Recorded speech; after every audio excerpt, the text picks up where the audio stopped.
Hi everybody, sorry I can't be with you today, but we are going to go over Chapter 18, Nutrition Intervention. Just to start off, I want to say it's very important, keep all your interactions with your clients positive, be a good listener, use familiar language, and win your patient's trust. Okay. Okay, so nutrition prescription, as we discussed in Chapter 17, it's specific dietary recommendations regarding food, nutrient energy intake, or feeding method. It's going to be characterized by food or nutrient delivery, nutrition education, nutrition counseling, coordination of nutrition care.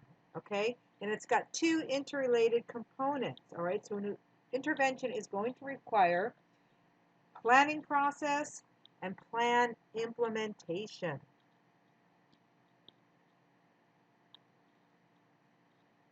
Okay, so here you have some examples. Providing appropriate meals and snacks, providing basic nutrition instruction, helping the individual set priorities, providing referrals. Okay, those are just some of the ways that we would do this. Okay. Also important is that the plan has to be compatible with the desires and ability of the person. Okay?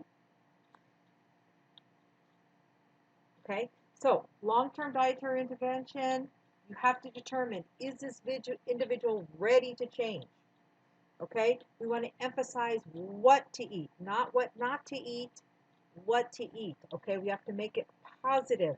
Suggest one or two changes at a time. Okay, people are not going to change their lives completely. Okay, so we have to help them with that.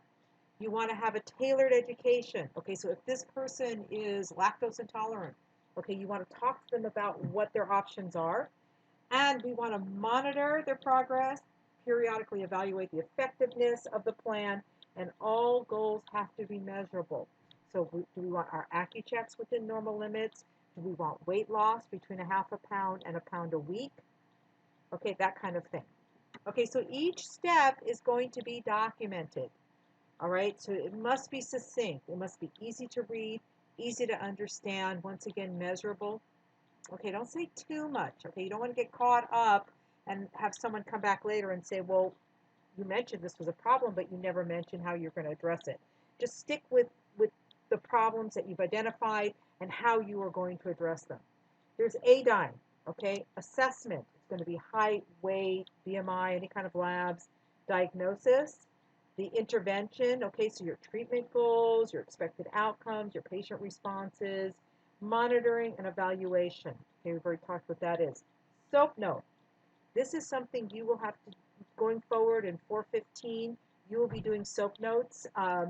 Subjective, so you've interviewed your patient, so it's anything the patient says, okay, about themselves. Objective, it's going to be their labs, it's going to be any height and weight, BMI, any kind of data that's driven scientifically. Assessment, now you're going to evaluate, and then you're going to come up with a plan. Okay, so PES statements, I passed that book around in the last class. Okay, you're going to identify your problem. Inadequate oral intake. Etiology, related to lack of access to food. Patient is homeless, etc., etc. Signs and symptoms. Oral intake is 50% of estimated needs. Patient has lost 20 pounds within the last month or something like that. Okay, so that's how that's working. Here's what the document actually looks like. This is SOAP note. You can review that, maybe page that so that when you come to that, you know what it is. Okay, so estimating energy requirements during an illness, it can be a little challenging, right? Because it could be changing. It could be higher due to hypermetabolism. Okay, so they could have a fever, burns, wounds, and that could change within a week, within a month. Okay, we have something called indirect calometry, which measures a person's oxygen consumption and carbon dioxide generation to figure out how many kcals are burned. And it's that is ideal with bedridden patients. But just know, estimating needs could change. Okay, it could fluctuate. All right, so you're going to be following up within, if someone's in an ICU, 2 days, 3 days at most. Okay. Resting metabolic rate, stress factor adjustments. So we know that we're adjusting for 1.4, 1.5, whatever it is that their activity level is. We use the equations Mifflin St. Jeor and Harris Benedict. All right, or we could just flat out go with normal situations, 25 to 30 kcals a kilogram, hypermetabolic, 30 to 35 or even more kcals a kilogram. Okay, so we have dietary modifications. We have a regular diet.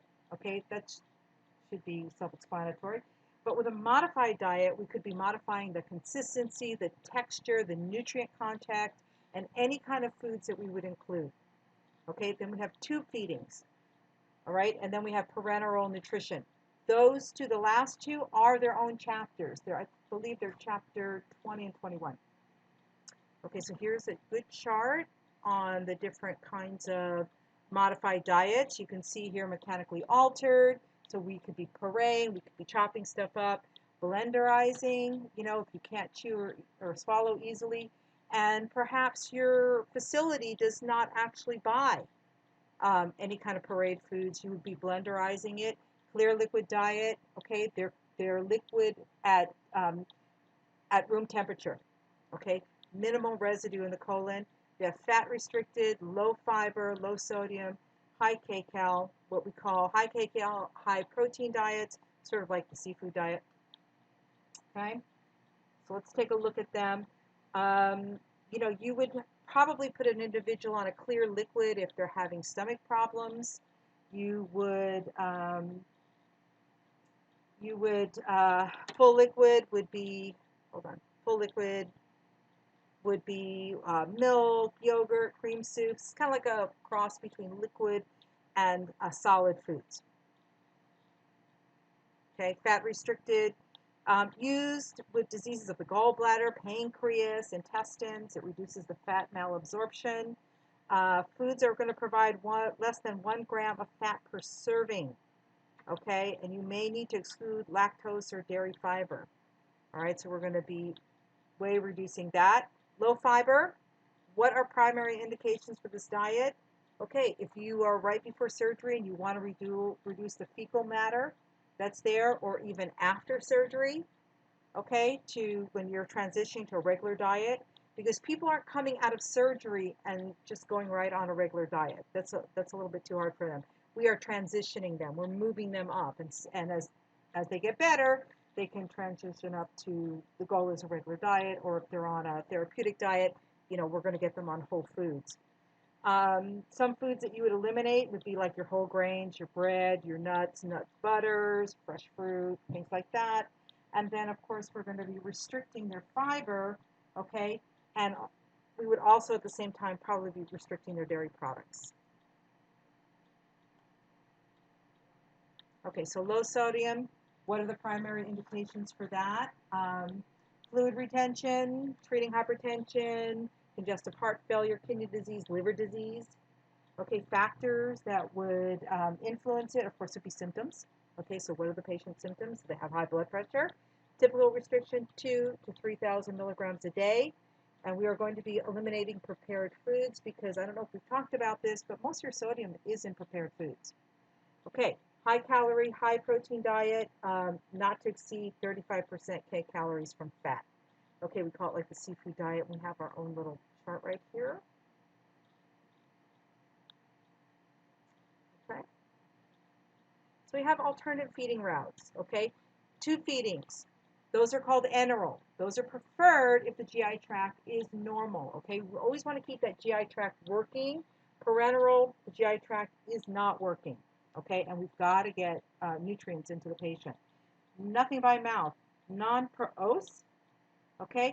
You're going to put this person, or the doctor's going to put this person on this when they're having x-rays or diagnostic tests. Okay, we don't want anything interfering with that. We don't want a patient throwing up as they're having x-rays done. Okay, menu planning.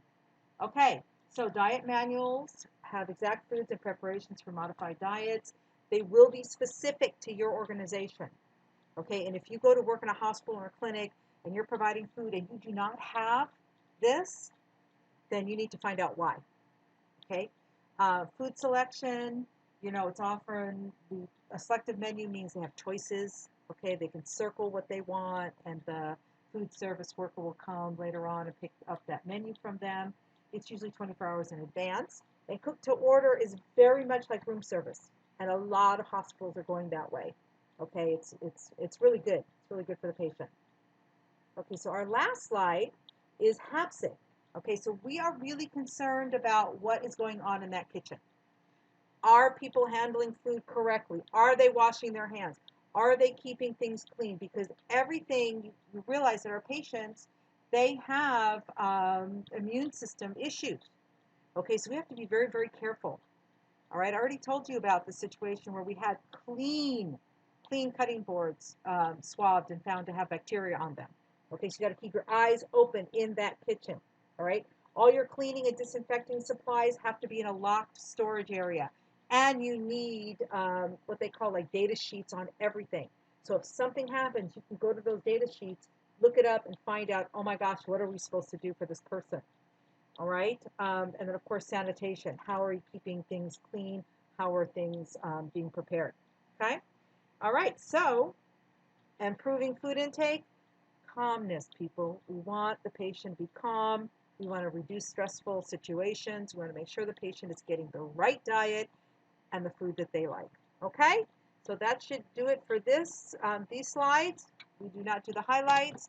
Thank you very, very much.